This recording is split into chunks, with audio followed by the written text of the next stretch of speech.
Okay, so I'm calling myself out. If you feel personally attacked, I'm sorry. This is all me. So, one of the things that I noticed that I would do when I felt isolated or to isolate myself, my strategy was to distract myself. And I love reading. I love fiction, especially all kinds of different books.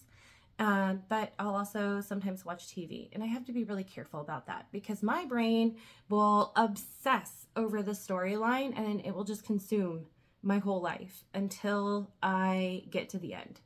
And even then, sometimes if the story is not fully closed out, my brain will just cycle through it. And I realized that I was using a lot of different like TV shows and book series and things like that to distract myself and isolate myself.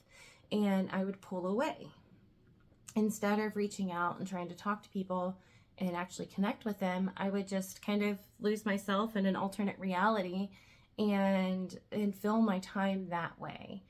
And it just made me feel even more isolated, even more lonely, and it was not helpful.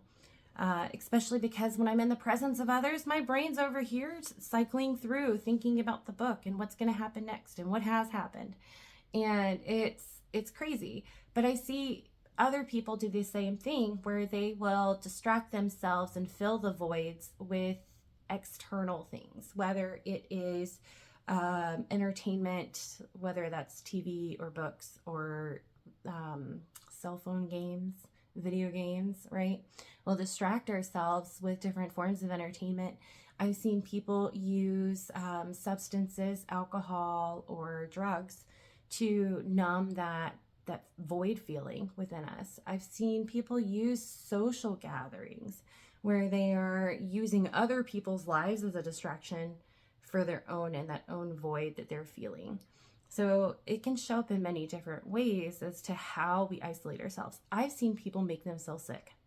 And I don't mean like um, taking like Ipecac or something so that you're throwing up, but I mean like the internal thought processes and the anxiety, the worry, all of that stuff manifest in their body so that they are feeling unwell. And whether it's nausea or it's stomach problems, whatever, right? But I've seen people actually, like, when they're put in a situation where they have to face something or they think that they're going to have to face something, they will tangibly become sick. And it's a real thing. It's not just in their heads. It's like they're actually, their body is sick. And so we have all these different strategies that try to protect us and hold a purpose. And it's important that we are really honest with ourselves and figure out what that strategy is.